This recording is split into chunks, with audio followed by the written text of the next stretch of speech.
Timothy, a 40-year-old sales professional, found himself facing a daunting challenge at work. Nancy, the head of the department, had presented him with a problem that had a mere 2% success rate on a past Harvard entrance exam. Clearly, she doubted his abilities, as she was the type who often looked down on him, assuming he was just a high school graduate. The stakes were high. Nancy had bluntly stated that if he couldn't solve the problem, he would have to leave the company. The festive holiday party atmosphere in the room suddenly turned tense and silent, as even the president, who had taken a chance on hiring Timothy, watched with concern. But Timothy was determined. "Boss, I'm not backing down," he responded firmly, his mind set on proving his worth. Timothy's journey had been an unconventional one. He had once been a researcher at Harvard, but left because he wasn't achieving the results he desired. Rather than pursuing a corporate research position, he found himself at a crossroads, burnt out and unemployed. It was then that his uncle, the president of the small medical equipment company, offered him a lifeline, recognizing Timothy's potential. Now, Timothy was ready to show his true capabilities and redeem himself. This was his chance to shine and silence the doubters, including the condescending Nancy, who had always looked down on him. I had come from a prestigious position at a major corporation, but this fresh start felt like the right move. My new boss saw my diligence and work ethic, and he assured me that everyone here would welcome me. His kind words resonated deeply during a difficult period in my life, prompting me to fully commit to this company. Transitioning from my previous role as a researcher to becoming a salesperson was daunting, however. I struggled to adapt to the social aspects of the job, feeling out of place and finding it hard to converse naturally. My sales calls were stiff and stilted. Yet, to my surprise, my new colleagues demonstrated remarkable patience and warmth, a stark contrast to the tension I had experienced in my previous laboratory setting. The supportive team even gave me the playful nickname Weeping Timothy, a testament to the care they extended. But soon, new challenges arose, particularly with Nancy, the ambitious and demanding head of our department. At only 33 years old, she had graduated from a prestigious women's college and carried herself with an authoritative presence. Adding to her formidable reputation, Nancy was the daughter of a senior executive who had connections to the company president. A coworker named Charles, who joined around the same time as me, had a disagreement with Nancy. Nancy responded harshly. She banned Charles from visiting clients and assigned him to menial tasks, which was detrimental to his future prospects. I felt compelled to confront Nancy, hoping that by speaking honestly, she would understand. Regrettably, my attempt was futile. "Who do you think you are?" Nancy snapped. "I heard you're just a high school graduate who got this job through connections. Someone like you shouldn't be giving me opinions." I had purposefully kept my Harvard background a secret, wanting to be judged based on my work, not my education. I had pretended to be a high school graduate, but I've learned that real-world experience holds more value than academic credentials in the sales field. Clients are more concerned with results than education. My colleagues are skilled and witty, which is something I strive for. Now, being criticized for my academic background feels unjust, especially when even students are encouraged to express their views. Nancy's expression tightened, resembling a professor being corrected by a student. Moments later, she forced a creepy smile and said, "Timothy, you're quite articulate." When I joined the company, I lacked a formal degree, but Nancy saw potential in me. "You don't have the credentials, but you have other talents," she said firmly. "From now on, you'll take on chores around the office. This isn't a request, it's an order." I was relieved to see Charles's career back on track, so I readily agreed. My new role had me fetching coffee, polishing shoes, and running personal errands for Nancy. Charles felt bad, but I assured him, "Forget about me and focus on your own work. We only live once." It was ironic, coming from someone who had once abandoned a first career for a second chance. As the year drew to a close, the annual company party arrived. These events always brought back fond memories from my student days, a stark contrast to the research-driven culture of my previous lab. The main office, including the president, turned out in force, making it a lively gathering. It was fun to chat with so many people. Charles, slightly inebriated, remarked admiringly, "Timothy, you're remarkably clever. You've memorized all the product details and can instantly answer client queries. It's as if you're a living computer." I wondered why our knowledge levels differed so vastly, even though we both started at the same time. While math has always been my strong suit, I struggle with writing, history, and singing. I tried to brush it off casually, but Nancy interjected. "Timothy, are you proficient in mathematics? I'll present you with a problem to solve. If you can't crack it, you'll have to leave the company." A hush fell over the group as they exchanged concerned glances. I viewed Nancy's offer as a chance. "I'm game," I replied. "But if it's a wager, you'll need a penalty too." Nancy responded confidently, "If you solve it, I'll do whatever you ask." Her self-assurance reignited a spark of my former ambition, the drive to achieve greatness and earn accolades. Nancy wrote an equation on the whiteboard, taken from a past Harvard entrance exam for the sciences, designed to stump applicants.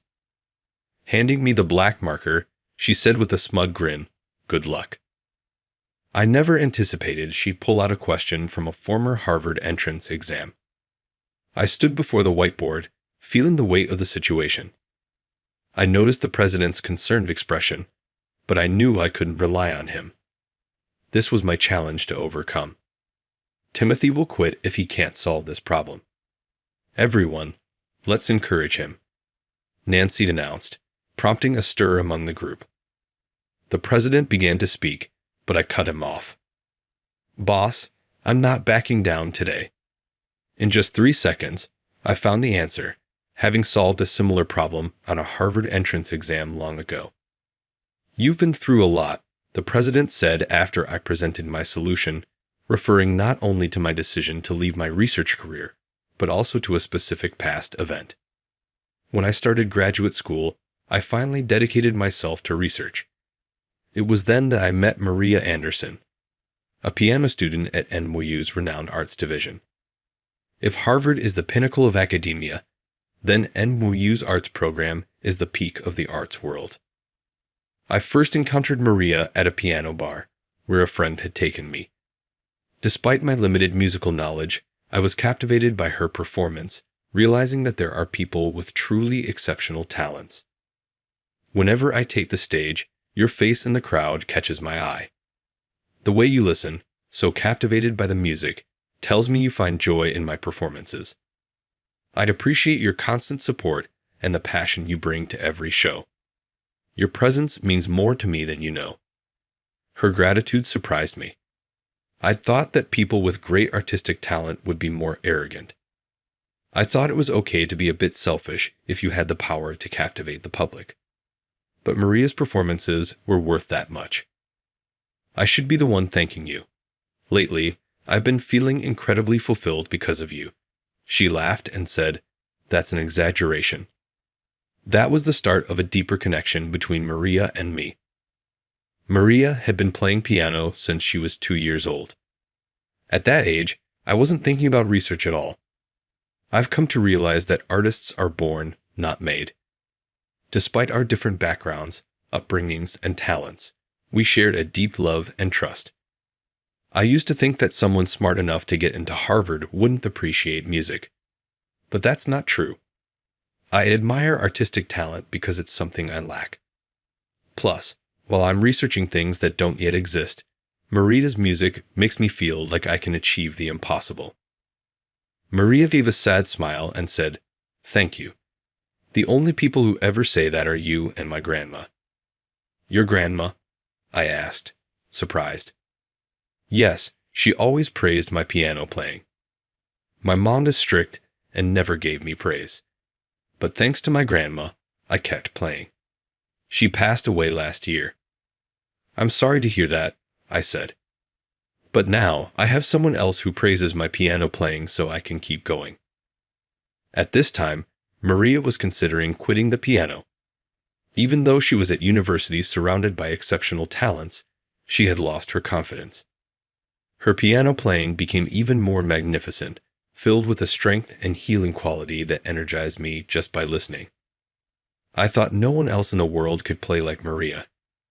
She won the university's piano competition and aimed for international contests. Her success thrilled me. It was the first time I felt so happy for someone else's achievement as if it were my own. Meeting her brought color to my previously dull, research-focused life. Maria left her piano bar job and dedicated all her time to practice.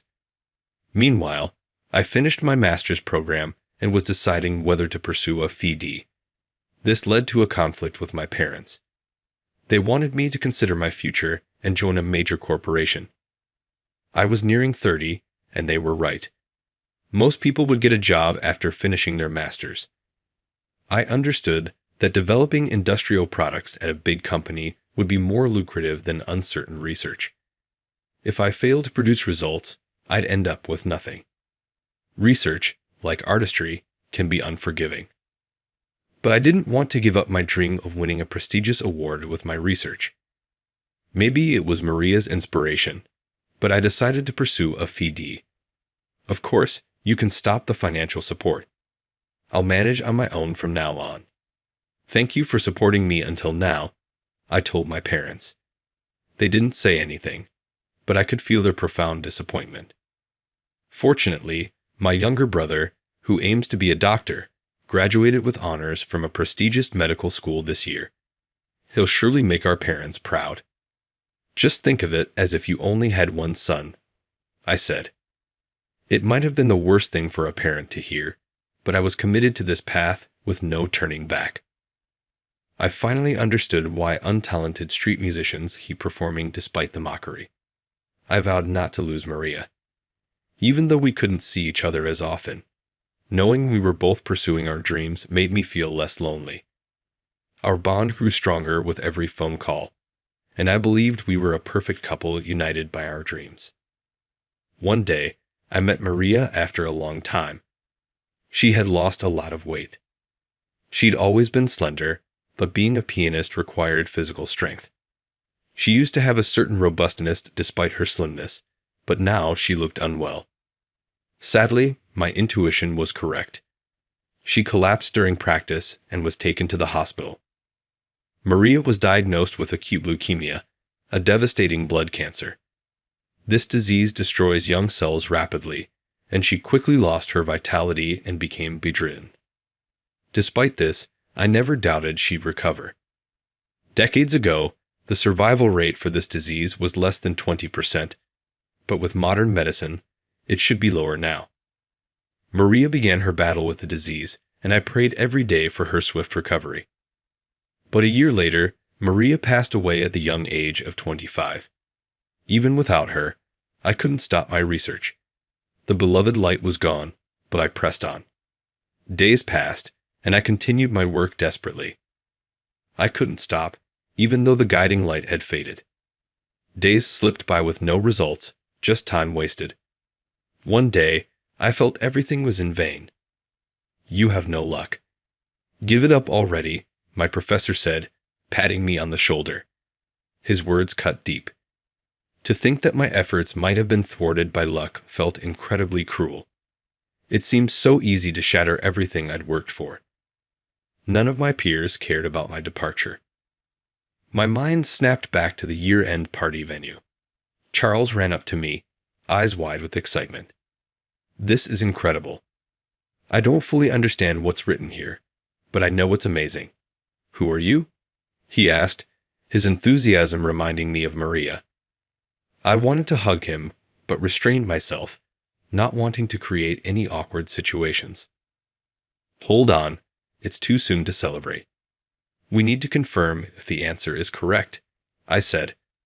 A voice from the back chimed in. I think it's correct. I encountered that problem while studying for the entrance exam. I gave up on it because it seemed unsolvable. Applause erupted around me. It felt strange to be praised so much for solving an entrance exam problem. Quiet, we haven't confirmed the answer yet, I said. I looked at her and added, I'm confident it's correct. I've solved this problem before. I never forget the problems I've solved, especially during an entrance exam. Nancy looked surprised. What do you mean you solved it during an entrance exam? Finally, the president, who had been silent until now, spoke up. Timothy graduated top of his class from Harvard. Top of the class. What does that mean? Nancy asked. It means he's the best student at Harvard, Charles explained calmly. Nancy was speechless, but Charles continued, That's not true. Each department at Harvard has different subjects, so there's no single top student. But many people have said that to me. It motivated me to pursue research, and here we are. I smiled sheepishly, trying not to seem too full of myself. Don't be so modest. You're incredible. I thought you were amazing from the start, Timothy. I love you, man, Charles exclaimed, hugging me in excitement. I felt conflicted but agreed to continue working there. I don't mind taking on any task, but I hope Nancy will trust her team more. You said you'd do anything, so that's my only request. Charles, still hugging me, chimed in, Come on, that's too easy. She needs to take responsibility for her words. I think a funny joke wouldn't hurt. Nancy asked seriously, If I do that, will you all acknowledge me? As the new department head, she struggled with being accepted and didn't know how to connect with her team, making her come off as intimidating. If Nancy tells a funny joke, then Charles and I will join in too, I stated. Charles let me go and said, I don't want to be a part of this. But you were the one who suggested a funny joke, so you need to own up to it, I responded. Nancy chugged a full bottle of beer in one go. Okay, let's do it. We'll decide the order by playing rock, paper, scissors. Her cheeks were flushed, and her eyes were glazed over from the alcohol. I seriously told Charles, This is a situation where you should take responsibility as a man. The party turned into an uproarious competition, but the following day, everyone was so hungover that they couldn't recall a thing. As the new year began and work resumed, we learned about Nancy's demotion. She was removed from her position as the sales department head and transferred to the general affairs department as a regular employee. One of the senior staff members was promoted to take her place, and we started working under the new structure. I couldn't hide my surprise and went to the president to inquire about what had happened. It seems Nancy herself requested the transfer. Nancy has her own reasons. Let me be clear, this is not due to anything you all did. The president cautioned against pitying the individual, explaining that she possessed a significant degree of self-respect. Regrettably, this hindered the development of a trustworthy relationship. With her departure, the momentum seemed to dissipate, leaving a sense of anticlimax. Charles expressed disappointment, recalling the shared laughter and jokes they had exchanged. His demeanor diverged from Maria's, prompting speculation about her potential reactions, whether she would have found amusement or simply smirked at the humor. Nonetheless, Maria would have taken solace in witnessing my progress. Months later, the laboratory where I previously worked achieved a Nobel Prize-winning breakthrough, uplifting the spirits of a dejected nation. In the past, such news might have elicited frustration, but now I felt indifferent. My passion had not entirely faded. I simply believed that my contributions had not been in vain. It is akin to music, where each measure connects to the next, as researchers continue to play their short melodies, leading to groundbreaking discoveries. The haunting tune will forever linger in my heart, a constant companion as I eagerly await the day when we are reunited once more.